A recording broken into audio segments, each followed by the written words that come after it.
கர்த்தருடைய மகா பரிசுத்த நாமத்திற்கு மகிமை உண்டாவதாக. ஏசாயா 61 அதிகாரம் 3 சீயோனிலே துயரப்பட்டவர்களை சீர்படுத்தவும், அவர்களுக்கு சாம்பலுக்கு பதிலாக சிங்காரத்தையும், துயரத்துக்கு பதிலாக ஆனந்த தைலத்தையும், ஒடுங்கின ஆவிக்கு பதிலாக துதியின் உடையையும் கொடுக்கவும் அவர் என்னை அனுப்பினார் என்று நாம் வாசிக்கிறோம்.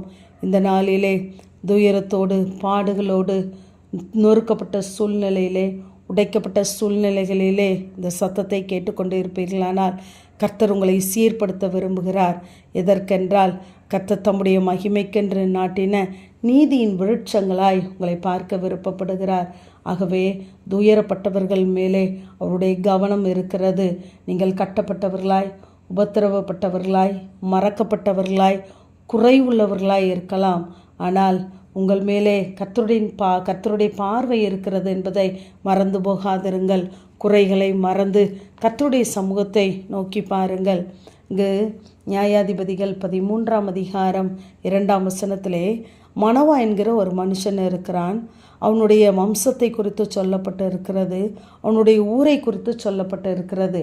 அதே வசனத்திலே மனவாவின் பெயரும் அவன் மனைவியுடைய குறைவும் சொல்லப்பட்டு இருக்கிறது. இப்படி யாராவது இருப்பீர்களானால், கர்த்தர் இந்த நாளிலே உங்களை பார்க்க அவர் பிரியப்படுகிறார். ஏனென்றால் அவர் உங்களை சீர்படுத்த விரும்புகிறார். அதே போல் 2 சாமுவேல் 9 அதிகாரத்திலே அங்கு ராஜா கேட்கிறார் சீபாவை பார்த்து, சவுலின் குடும்பத்திலே யாருக்காவது நான் தயை செய்ய வேண்டியிருக்கிறதா என்று கேட்டவுடனே சீபா யோனத்தான் மகனாகிய மோவிபோசேத் என்று சொல்லாமல், பெயர் சொல்லாமல், 2 கால்களும் முடமான ஒரு குமாரன் இருக்கிறான் என்று சொல்லுகிறான். இந்த மோவிபோசேத் ஒரு ராஜ குடும்பத்தில் பிறந்தவன். ஆனால் இன்று எல்லாம் பறிக்கப்பட்டு விட்டது அவன் மேன்மை எல்லாம். இன்று ராஜ மேன்மை இருந்திருந்தால் அவன் ராஜகுமாரன் என்று அழைக்கப்பட்டு இருப்பான். இல்லாவிட்டால் சவுலும் யோனத்தானும் இருந்தால் கூட அவன் மோவிபோசேத் என்று அழைக்கப்பட்டு இருப்பான். ஆனால் இன்று அவனுடைய குறைவு சொல்லப்படுகிறது. இப்படிப்பட்டவர்களுக்காகவே கர்த்தர் இருக்கிறார். அவர்கள் துயரப்பட்டவர்களாய் இருக்கலாம். எப்படிப்பட்ட சூழ்நிலைகளாய் இருந்தாலும் அவர்களுக்கு சாம்பலுக்கு பதிலாக சிங்காரத்தையும் ஆனந்த தைலத்தினால் நிரப்ப அவர் போதுமானவராகவே இருக்கிறார். ஆகவே இங்கு இப்படி குறைவுகளோடு குறைவை ஒரு வார்த்தையாக எழுதப்பட்ட இந்த மனவாவினுடைய மனைவியை நாம் பார்ப்போமானால், அங்கு நியாயாதிபதிகள் 3 அதிகாரத்திலிருந்து 5 வரை இந்த குறைவு சொல்லப்பட்ட அந்த மனைவியின் இடத்துல தான் தூதன் வந்து பேசுகிறான். மனுஷன் பார்க்கிறபடி ஒருபோதும் தேவன் நம்மை பார்ப்பதில்லை. தேவன் நம்மிடம் பேசுவார் என்றால் நம்முடைய எதிர்காலத்தை குறித்து பேசுவார், நம்முடைய குடும்பத்தின் காரியங்களை குறித்து பேசுவார்.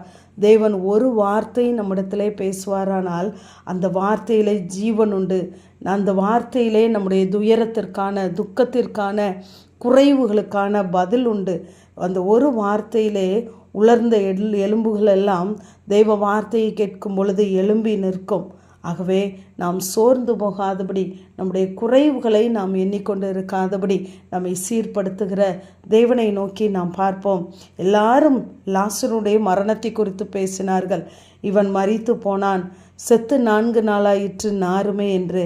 ஆனால் இயேசு மாத்திரம் அவனுடைய மகிமையை குறித்து பேசினார். நீங்கள் விசுவாசித்தால் தேவனுடைய மகிமையை காண்பீர்கள் என்று சொல்லி, அப்படியாக நம்முடைய வாழ்க்கையிலும் குறைவுகள் இருக்கலாம்.